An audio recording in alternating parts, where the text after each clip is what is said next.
Gandang gabi, heto na pang resulta sa ating STL Bulacan para sa araw na to, July 28, 2026, Tuesday, para sa ating third draw result. Ihanda ng mga tickets nyo at heto na, ibibigay ko na ang resulta.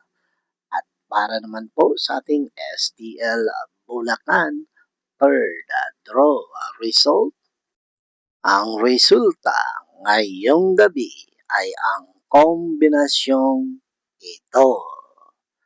Kapag may mga plano ka mga ka-STL, dapat huwag mo to basta-basta ipagsasabi sa ibang tao o kaya'y sa kaibigan dahil hindi mo alam kung isa sa kanila ay tra-traidorin ka. Okay? Don't forget to subscribe. Purple Green TV. Paki-like po. Thank you.